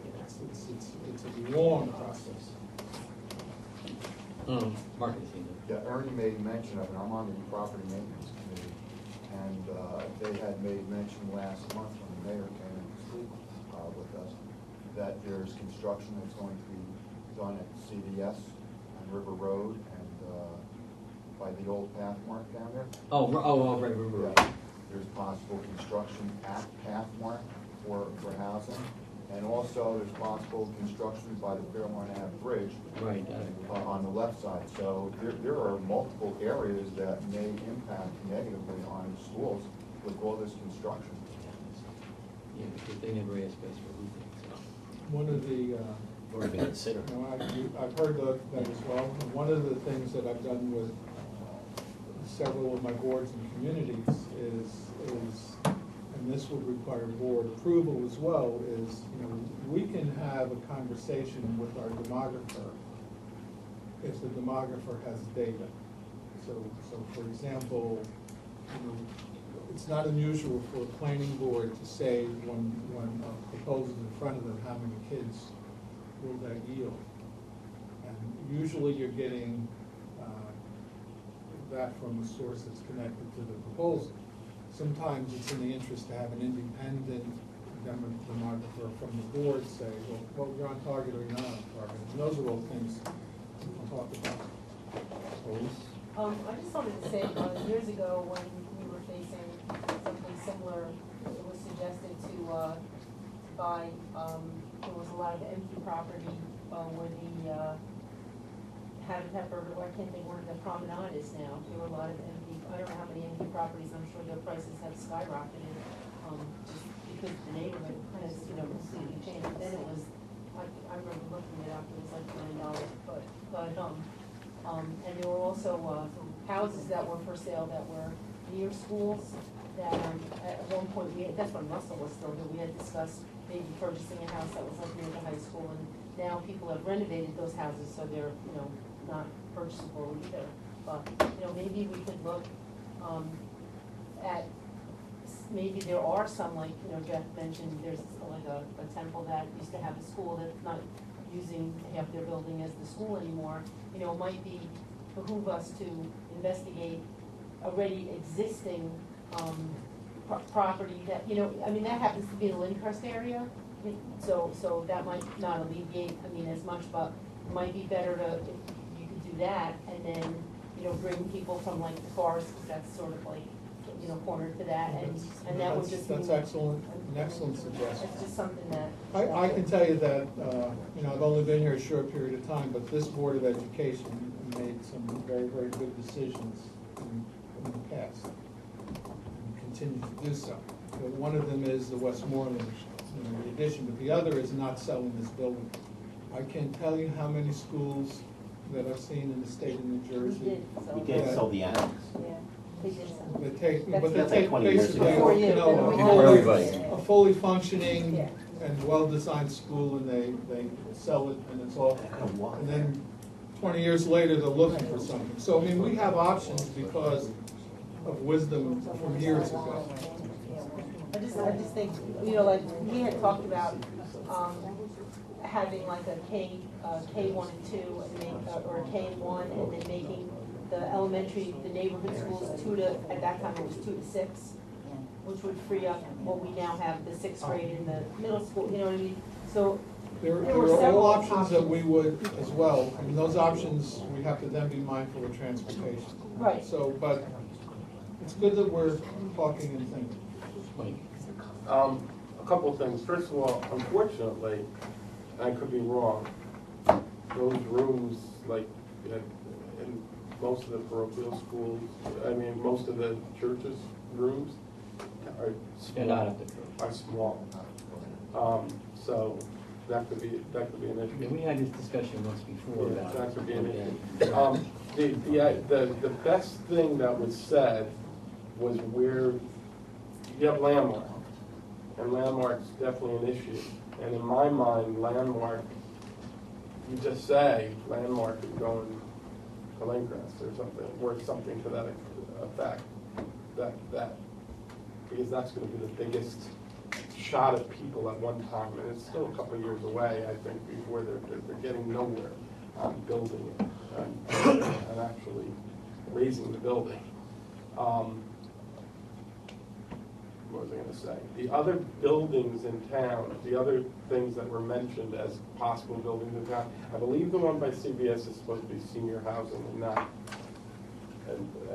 I didn't know that discussion was even up, Yeah, they started it. Oh, that one was already. That's been up. They The started one- I think that was a. Pathmark, talking about? No, not Pathmark. Yeah, This is one behind CVS. Oh, okay, all right. So I think that's supposed to be senior housing.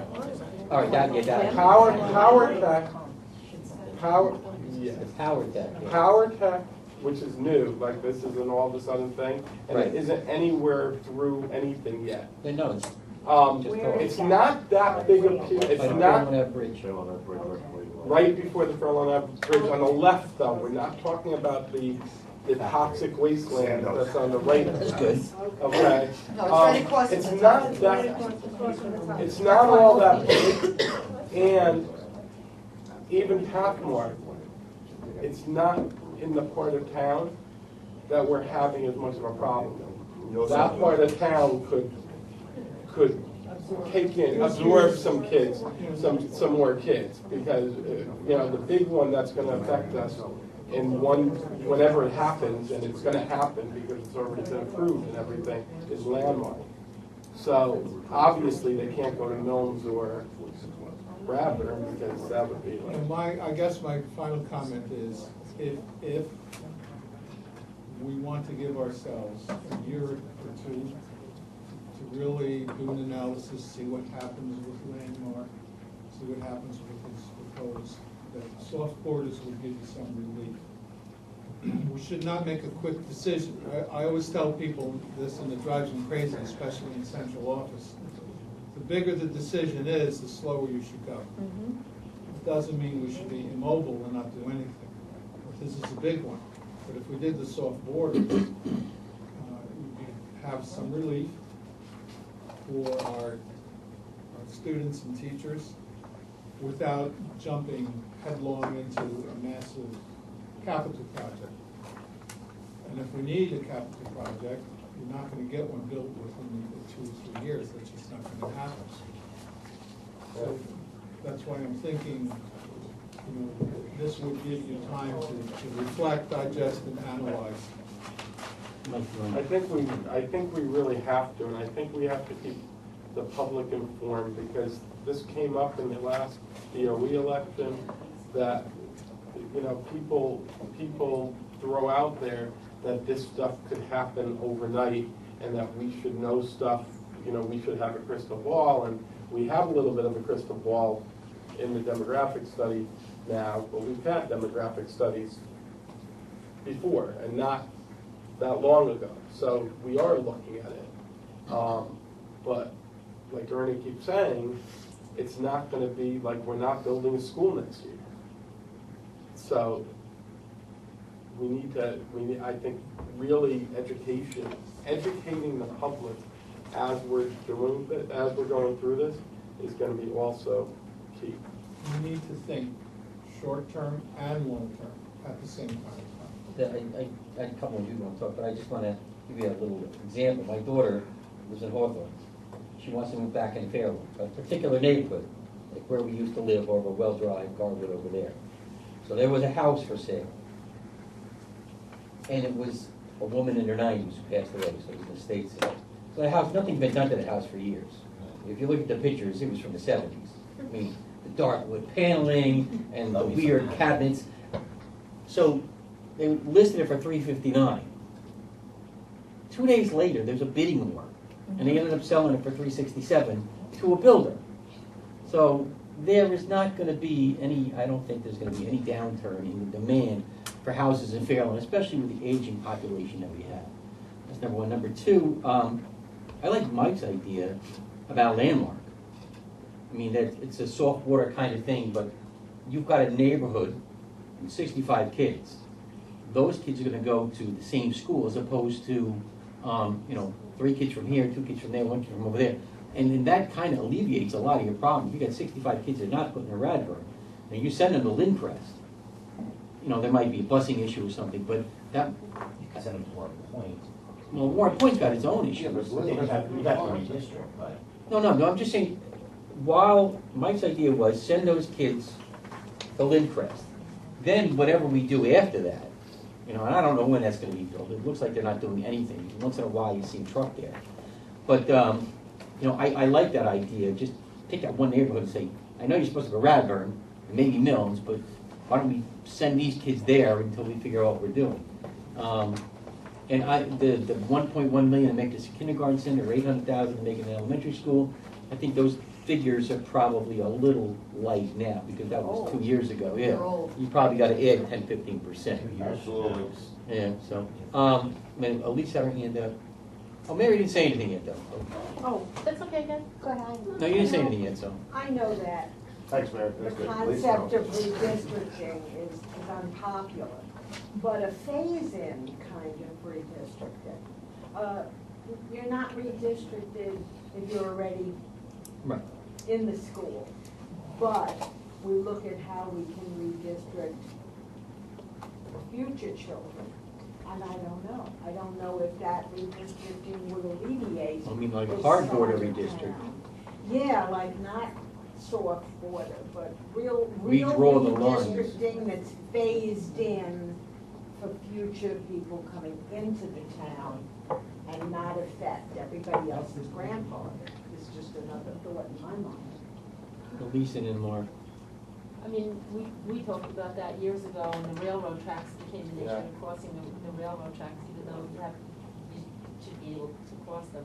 That was like from Warren Point to Lindcrest, because Warren Point was so heavy and Lindcrest was so light. Right. But, I was just gonna say that maybe it's time to, I can remember many years ago having meetings with Dr. Byrne at the different schools, getting ideas from parents who had their children in the schools, like going to like PTAs, like special, not a PTA meeting, but like a special meeting where superintendent came and there were some board members there, and they sort of explained what was going on, and that was when there was the K-4 idea and moving the 6th grade to TJ and reopening TJ because TJ had been closed, and there were like all these ideas floating around, and from those meetings, which happened in every district, there were like 4 solutions, and then they went and sort of voted on the 4 solutions, and then the board made whatever decisions they made. But, maybe it's time to start thinking about including the public in that fashion by having, public. Remember going to those meetings small- at the I high remember- school? Right, I remember going to those meetings, right, so. A lot of people turned out for them. Right, so,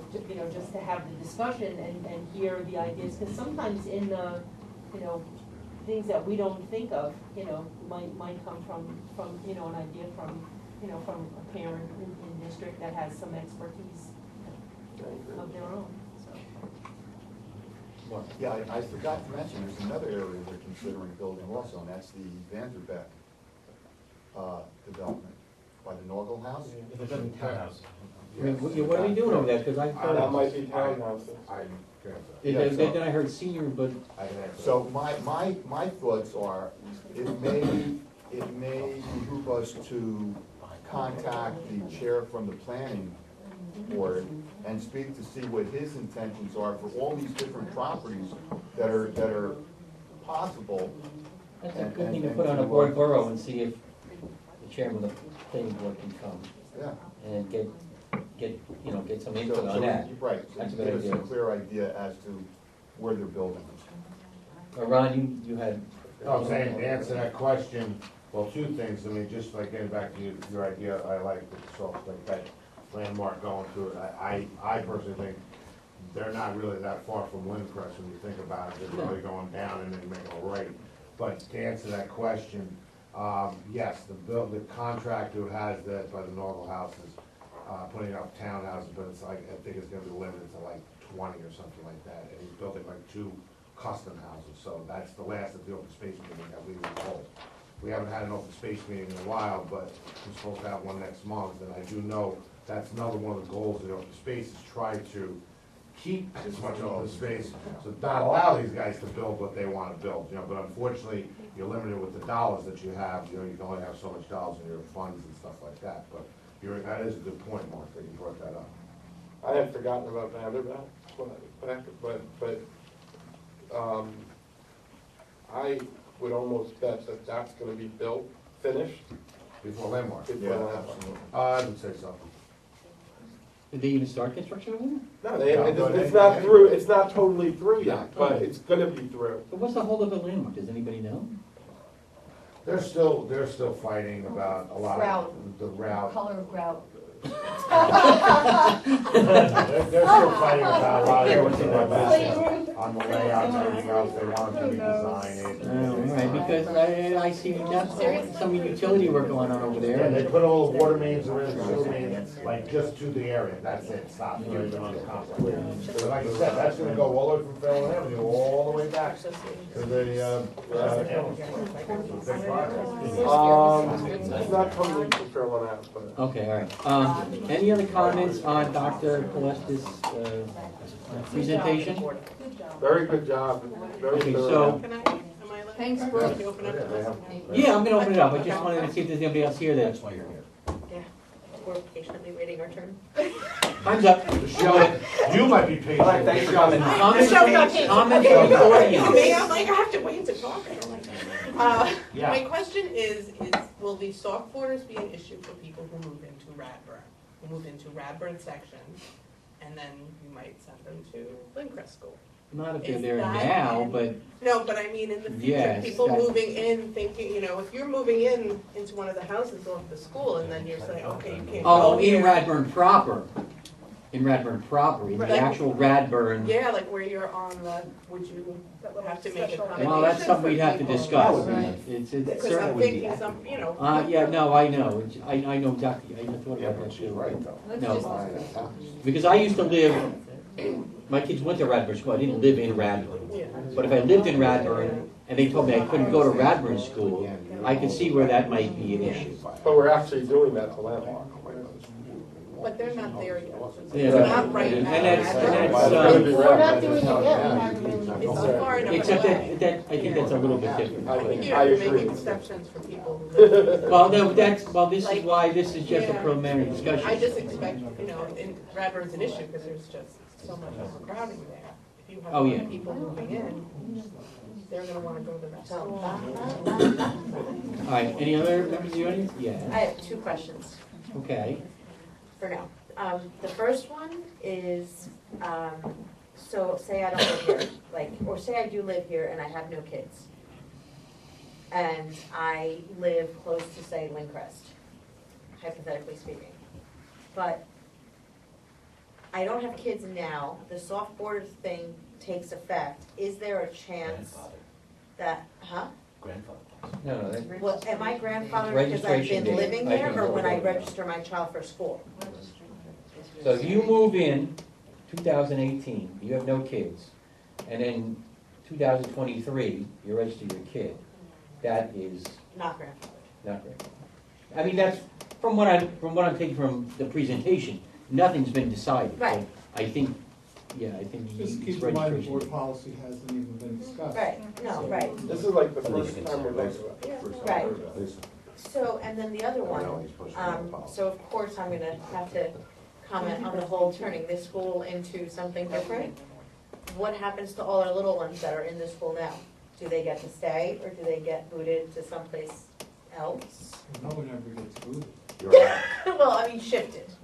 Well, we don't know, this is our first meeting, but there are different ways of arranging special education classes, and in most districts, they would be within your general ed school, so that they have more interaction with the general ed population. It doesn't mean that we've even talked about that, but that, And then, anything could be possible. Not all places.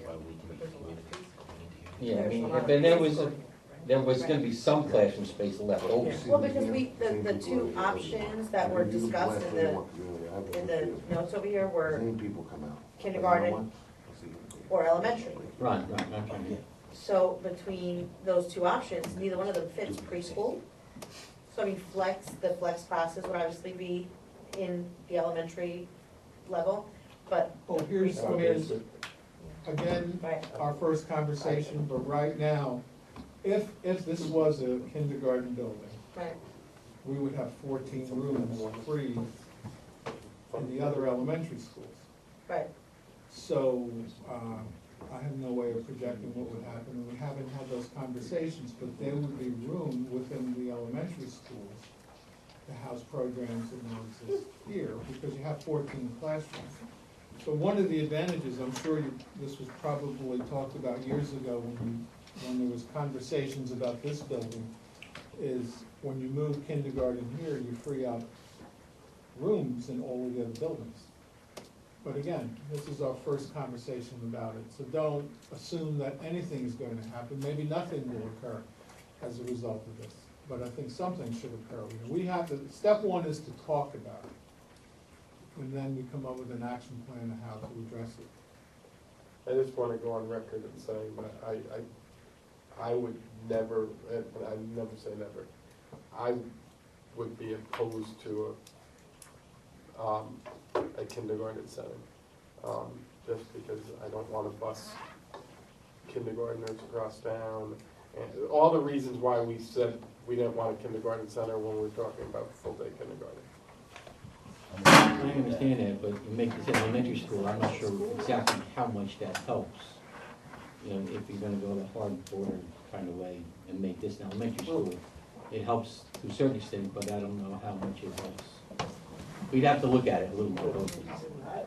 It's definitely philosophically also believe what Mike said, but is there any research based on, if we ever have to get to that, on whether or not kindergarten centers are better for kindergartners in that year and in the long term, as opposed to putting kindergartners with older kids in the building?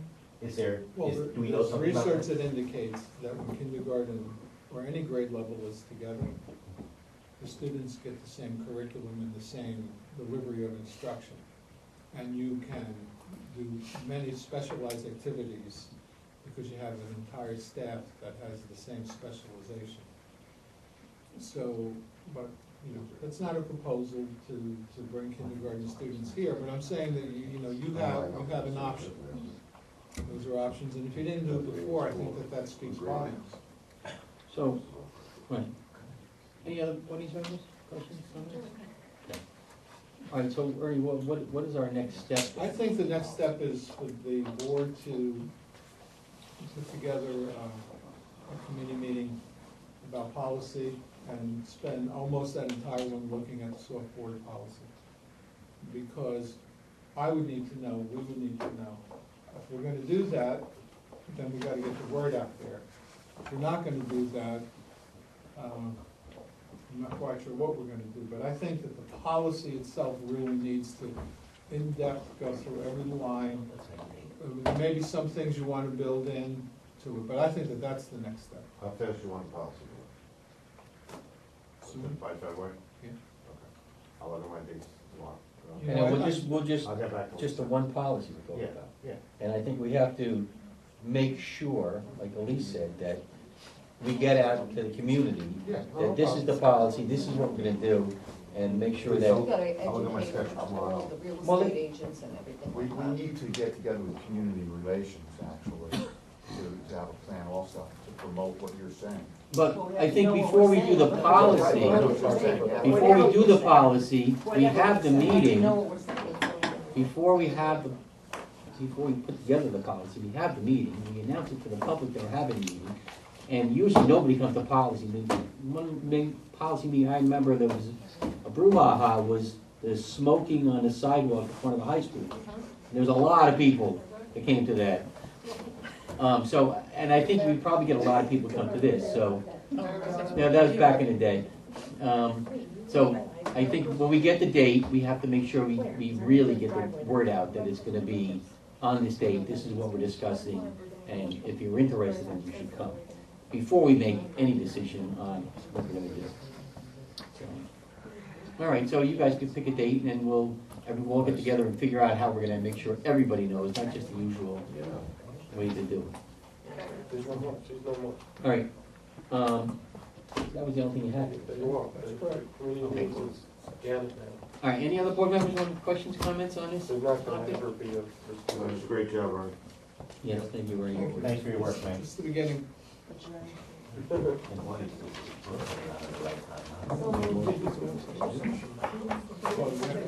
Oh, okay, all right, okay. Now, that's right, I need a motion. You know what the motion is? Oh, Seconding, nobody first did, I didn't even. we trusted you. We trusted you. Yeah. Right, we're gonna recess in a closed session to vote on the HIB report and discuss the other residency issue. And then we're gonna come back out into open session to vote on those two things. No, we're only gonna vote on the one, the other one I voted on. And then we have the personnel committee meeting, so. Second. All in favor? Aye, okay, thank you. Because no will happen. Do we need another break, or can we just? Yeah. It's closed session. Okay, thank you. Have a good night. Thanks for staying, and thank Mike for not making me make you, because it would have taken a while. Was the other thing on the agenda? You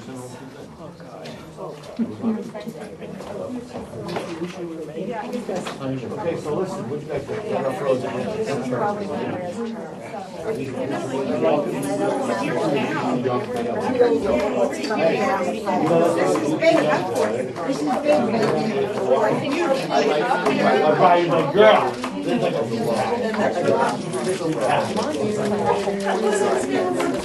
Really?